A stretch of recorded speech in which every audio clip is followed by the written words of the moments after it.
Hey everybody, today I'm going to show you how to make a zipper clutch using an old book. It's very easy to do, very straightforward, so if you're interested in learning, just keep watching. These are the materials you'll need. You'll need an old book that you don't mind taking apart, some regular strength glue, industrial strength glue, you can find this at any craft store, scissors and an X-Acto knife if you have one, heat and bond and an iron, a sewing machine. I tried to do it without one, it didn't turn out that well, and just some fabric. We're going to start off by just removing the text block from the binding. Here's where an X-Acto knife comes in handy. You could do it with scissors too if you're careful. Some books just have a thinner spine, like this one is pretty much paper thin, so I had to be really careful about not piercing through it. So all you're going to do here is just slice through the glue and whatever binding materials there are and just completely release the text block from the binding.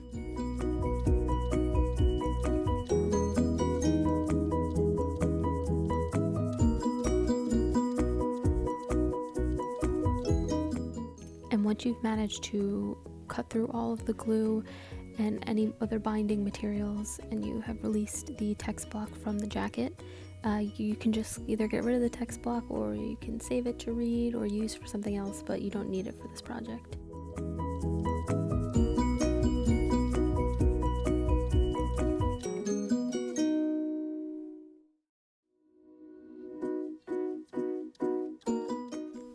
Now I'm just measuring out about an inch or an inch and a half from the size of the book to cut the fabric. It's not exact by any means. I'm just using the pattern on the fabric to make sure I get a straight line and not even using a ruler. And now just split the fabric in half because you want the exposed spine in the final project.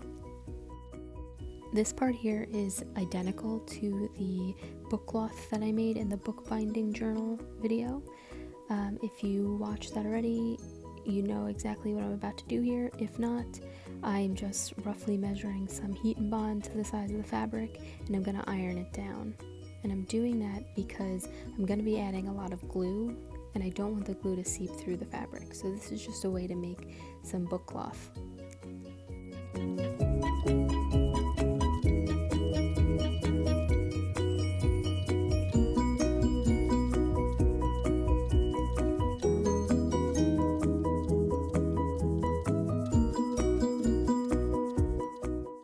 There's no real need to trim up the edges, but you'll see here I am going to trim the edge that's going to be closest to the spine just because I want that crisp edge.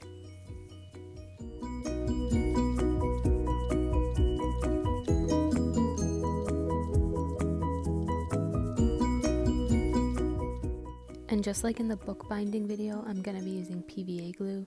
You could use Mod Podge, you could use Elmer's glue, whatever you want.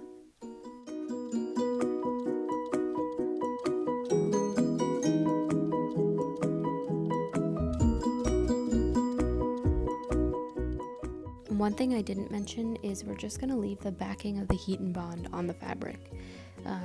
There are other ways to do this. You could take the heat and bond backing off and then iron down some tissue so it's more flexible, but the backing of the heat and bond acts as a barrier the same way that the tissue would. So if you want to just skip a step and just leave that backing on, completely fine. That's exactly what I'm doing here.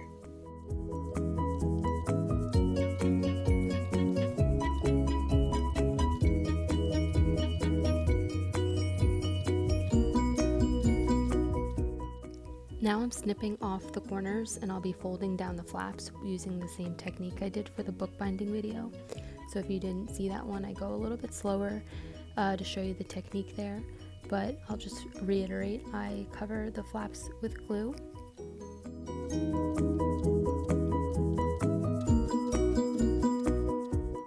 And then press in the corner, making sure it's as tight as it can be, fully flush with the outside edge.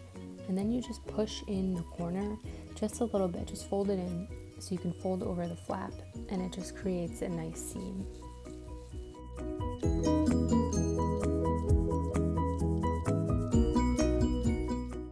then you just repeat the process for this remaining flap and the other cover.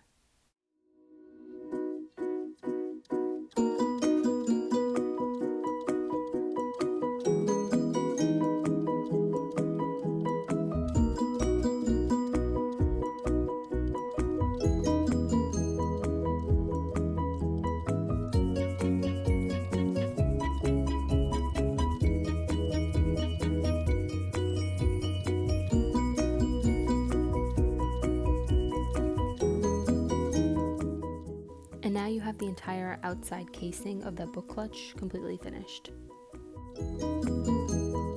The next step is creating pouches so we can encase the ends of the zipper.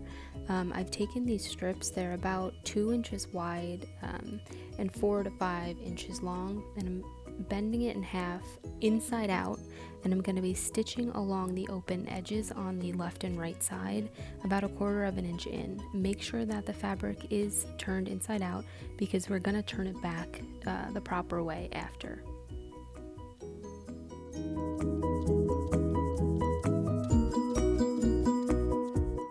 And in hindsight, I wish that I had made these a little bit bigger because it was a little bit difficult to glue down the ends because it fit the zipper so snug. So maybe make it a little bit wider than your zipper and a little bit longer, a little bit deeper than the zipper. And I am just, sewing front and then reverse just to make sure that the stitches are really snug because there's going to be some tugging on it when you turn it right side out.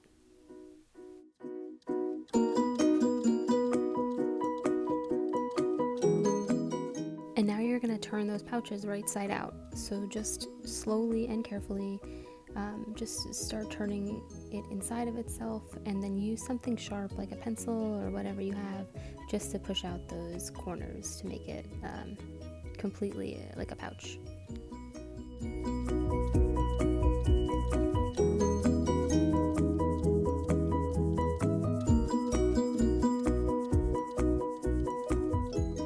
And then you'll see here, I'm just rolling down those raw edges down inside till they hit the bottom. So that way it's just like a little pouch and the edges are neat. And then we're going to fit those edges on the end of the zipper. And you'll see here, like I said before, it fit very snug. There was no real wiggle room, which is fine. It just made it a little bit hard to glue it down at the end without any excess fabric. And I'm just sewing that now onto the zipper. I did have to cut the zipper the size that I got. It's just like a little bit too long, so I had to measure it with the size of the book, and then I just did a whip stitch to make the zipper shorter and then just snipped off the edge. You can see my marking line there on the top. Now I have cut 4 strips. They're about 1.5 inches wide and they're the same length as my zipper. Again, in hindsight, and for your first attempt, I suggest making them a little bit longer so that way you have some extra fabric to glue down.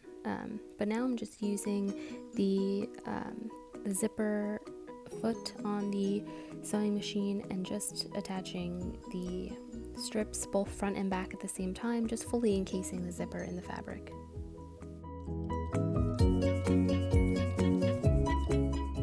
And as a disclaimer, this is probably the second time in my life I've ever used a sewing machine, so the stitches aren't exactly the straightest, but I figured it out. I did make one of these first, and I sewed it completely by hand, and it did not turn out well. It took forever, and the stitches weren't tight, they weren't great, so I really would suggest using a sewing machine for this. We do have one to take out of the library. That's actually the one I'm using. So if you put that on hold, you can take it out, and it makes this project so much easier.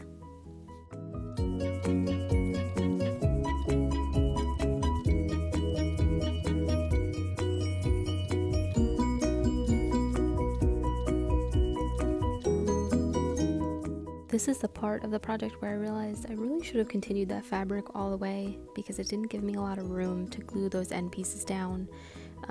So when you try it, if you try it, heed that warning.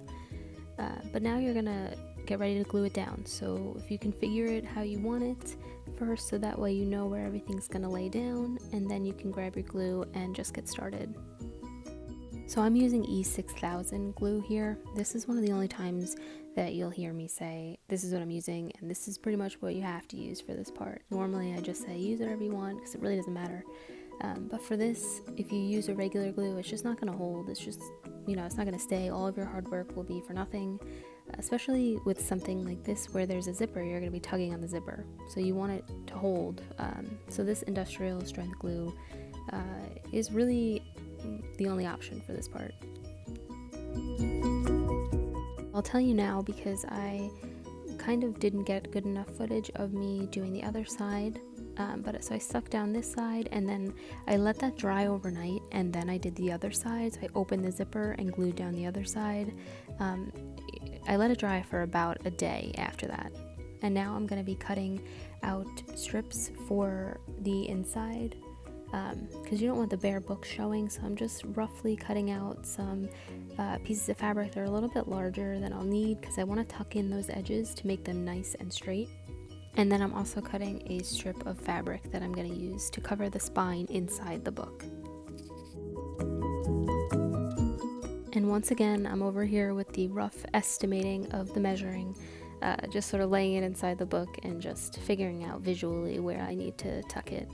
I could do it with a ruler and all that, but I really don't like to, because numbers confuse me and I'm more of a visual person. I'm prone to making more mistakes if there's numbers involved. Now I'm just doing the exact same thing I did with the covers on the outside. I'm making a book cloth style cloth because I don't want the glue to seep through, and we're going to be using more of that E6000 glue directly on these parts. So I really want to make it, there needs to be a barrier, or else it's going to seep through and it's not going to look good.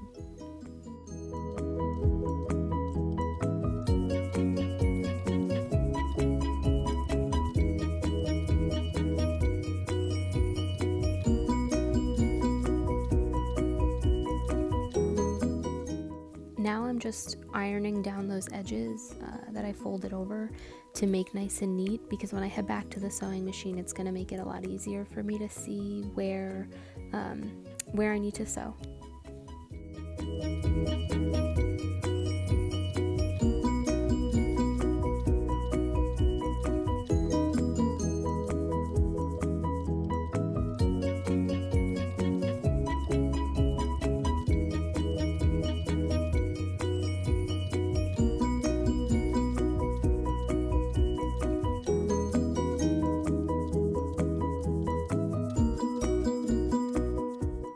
So I did all that sewing off camera, just because it's a little difficult to set up my camera that way. But it's very crooked. Don't judge. This was now the third time I've ever used a sewing machine, but it gets the job done.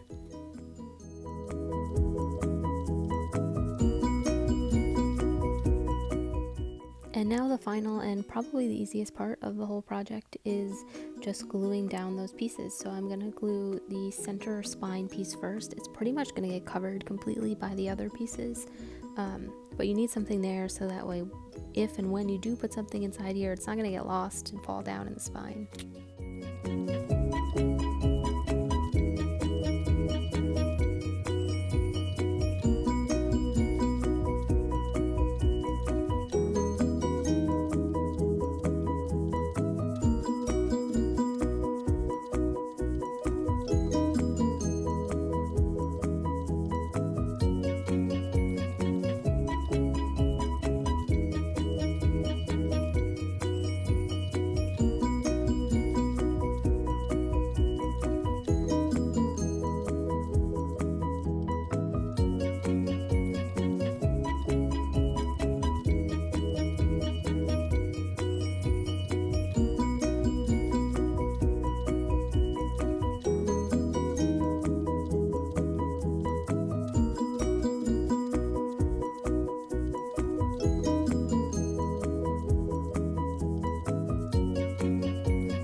Here's the finished product. If you're better with a sewing machine than I am, I guarantee it will come out nicer, because all my little errors are really because I didn't use the sewing machine efficiently. But there you have it. It's so easy to do, and I hope you give it a shot. Thanks for watching.